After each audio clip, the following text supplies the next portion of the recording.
Hello and welcome to की study point. Notice और circular को लेके आपके दिमाग में अगर कोई दुविधा है तो इस वीडियो को देखने के बाद वो बिल्कुल क्लियर हो जाएगी। अब मैं बात करने वाला हूँ नोटिस और सर्कुलर में अंतर क्या होता है और इन दोनों को लिखते कैसे हैं। बड़ी सिंपल तरीके से मैं वीडियो में बताने वाला हूँ कि इसमें अंतर भी है जो वो क्लियर होगा, उसके बाद इनको लिखते कैसे हैं वो भी क्लियर हो जाएगा। तो विदाउट वेस्टिंग टाइम शुरू कर लेते हैं। नोटिस क्या होता है पहले बात कर लेते हैं। Notice is journal bit of information for everybody. मतलब नोटिस जो लिखा जाता है वो एक इन्फॉर्मेशन होती है जिसका मतलब होता है कि वो हर व्यक्ति तक पहुंचे। हर व्यक्ति से मतलब हो सकता है कि एक एरिया में या किसी एक संगठन में, किसी एक कंपनी में, किसी एक पार्टिकुलर ग्रुप को किसी अपडेट के बारे में, किसी लेटेस्ट न्यूज़ के बारे में, ठीक है, इस तरह की इंफॉर्मेशन देने के लिए एक नोटिस निकाला जाता है। जैसे आपने देखा होगा स्कूल्स कॉलेज में नोटिस लगाए जाते हैं, बोर्ड पे चिपकाए जाते थे। नोटिस बोर्ड पे कंपनियों में नोटिस बोर्ड लगा दिए जाते हैं, नोटिस चिपका दिए जाते हैं। आजकल तो वर्चुअली सब कुछ चल रहा है, पिछले 1.5-2 साल से तो नोटिस आजकल वर्चुअली निकलने लगे हैं, ठीक है। जो टेक्नोलॉजी का यूज़ करके भी नोटिस निकाल रहे हैं आजकल लोग। तो जो किसी एक इंफॉर्मेशन को स्प्रेड करने के लिए जो डॉक्यूमेंट्स काम में लिया जाता है, किसी सूचना को लोगों तक पहुंचाने के लिए जो एक डॉक्यूमेंट्स होता है उसे नोटिस बोलते हैं, ठीक है। ये एक ग्रुप के लिए हो सकता है, जैसे आप किसी कंपनी में काम करते हैं तो कंपनी के एम्प्लॉयज़ के लिए एक नोटिस हो सकता है। इसमें क्या होता है, इसमें कोई अपडेट होती है, कोई न्यूज़ होती है। कई बार आपने देखा होगा कि जो पब्लिक प्लेस होते हैं वहाँ नोटिस लगे रहते हैं किसी के गुम हो जाने के, ठीक है। कुछ नई चीज़ निकल के आती है तो उसका नोटिस लग जाता है। तो आई थिंक अभी आपके क्लियर हो गया होगा कि नोटिस क्या होता है। स्कूल कॉलेज का एग्जांपल लें या पब्लिक प्लेस का एग्जांपल लें, किसी एक इन्फॉर्मेशन को लोगों तक पहुंचाने के लिए इसमें किसी एक पार्टिकुलर ऑडियंस को टारगेट नहीं किया जाता। इसमें उम्मीद की जाती है कि ज़्यादा से ज़्यादा लोग इस तक ज़्यादा से ज़्यादा लोगों तक इन्फॉर्मेशन पहुंच जाए। इसका पर्पज़ यही रहता है। अब बात करते हैं दूसरा, इसका जो अपोजिट होता है सर्कुलर, जो अभी हम इस वीडियो में डिस्कस कर रहे हैं। सर्कुलर क्या होता है? Circular usually comes out at the same time to once a week और वंस ए मंथ।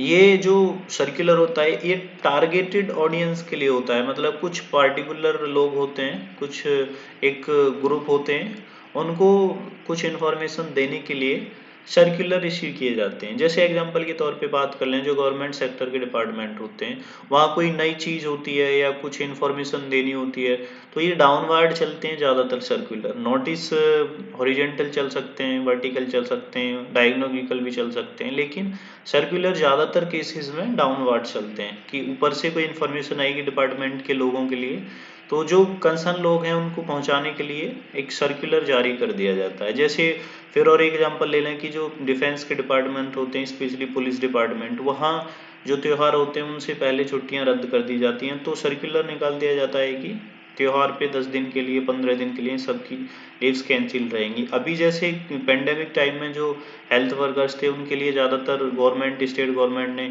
सर्कुलर जारी कर दिए थे कि वो छुट्टी नहीं लेंगे, कम से कम छुट्टी लेंगे और अधिक से अधिक काम करेंगे आके हॉस्पिटल्स में।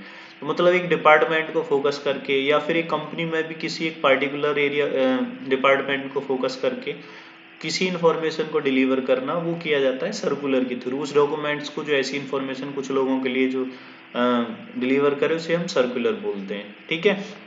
I am sure you all got it. अब इसको देख लेते हैं कि इनको लिखते कैसे हैं। बड़ा सिंपल तरीका होता है, दोनों का एक एक सैंपल देखेंगे हम, बड़ी आसानी से समझ में आएगा कि सर्कुलर और नोटिस कैसे लिखते हैं। पहले बात करते हैं नोटिस की कि नोटिस कैसे लिखते हैं। बड़ा सिंपल होता है, स्कूल में भी हम सभी ने देखा है। Notice of the meeting, meeting का देख लेते हैं कि किसी कंपनी में मीटिंग के लिए नोटिस देना है, सभी को मीटिंग में बुलाना है। तो यहाँ सबसे पहले इसमें जो चीज़ आपको याद रखनी है, ये नोटिस ऑफ द मीटिंग, ये तो सिर्फ मैंने यहाँ समझाने के लिए लिखा है।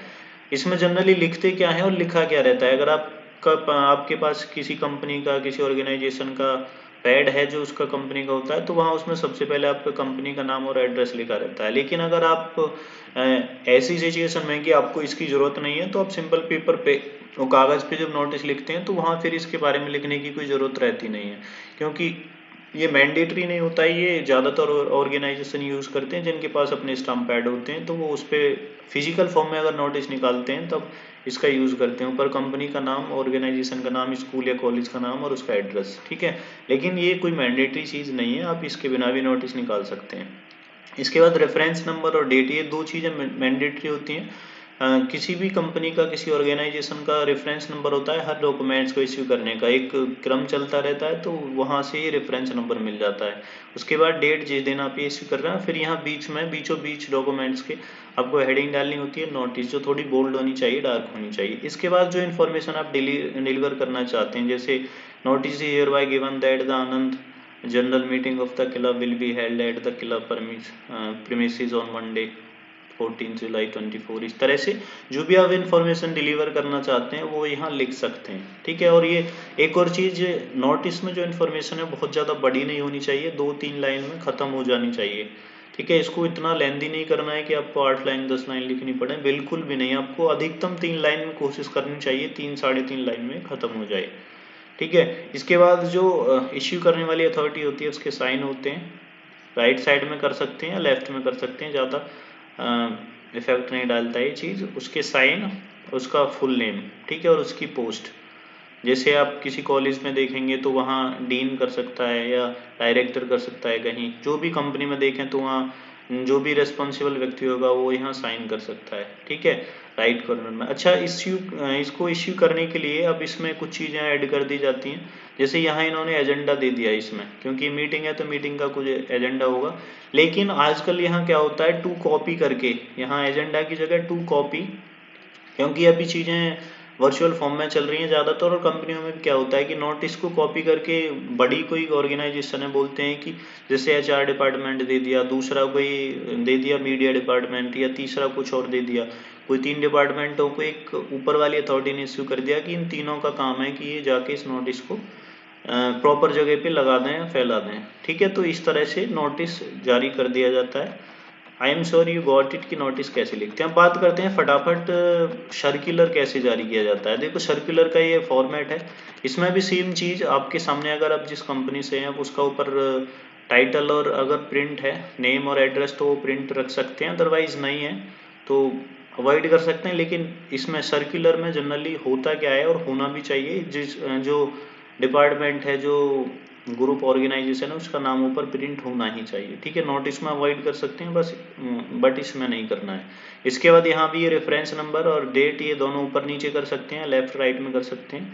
इसके बाद मिडिल, बिल्कुल बीचों बीच में आपको सर्कुलर लिखना है, उसको डार्क लाइन में लिख देना है, अंडरलाइन कर देना है, और फिर जो आपकी इन्फॉर्मेशन है वो आपको दे देनी है। ठीक है, इन्फॉर्मेशन यहाँ भी 3-4 लाइन में देनी है, ज़्यादा इसको बड़ा नहीं करना है। और इसके बाद इस तरह से राइट साइड में सिग्नेचर, और जिस व्यक्ति का पावर है, अथॉरिटी है, जो सिग्नेचर करने वाला, उसका नाम और उसकी पोस्ट। ठीक है, और इसके बाद सेम चीज़ जैसे कॉपी टू, इसमें भी लिखी जाएगी। मतलब लिखने का तरीका ऑलमोस्ट दोनों का सेम ही है, सर्कुलर का, नोटिस का। लेकिन अंतर जो है ये है कि जो सर्कुलर जारी किया जाता है वो स्पेशली एक टाइम ड्यूरेशन में जारी किया जाता है डिपार्टमेंट में, और नोटिस का पर्पज़ होता है ज़्यादातर लोगों को इन्फॉर्मेशन पहुँचाना, और सर्कुलर से डिपार्टमेंट में या किसी और ऑर्गेनाइजेशन में उसके एम्प्लॉयज़ के लिए ज़्यादातर जारी किया जाता है। I think you all got it. जो अंतर था समझ में आया। वीडियो पसंद आई तो लाइक कर दीजिए, शेयर कर दीजिए।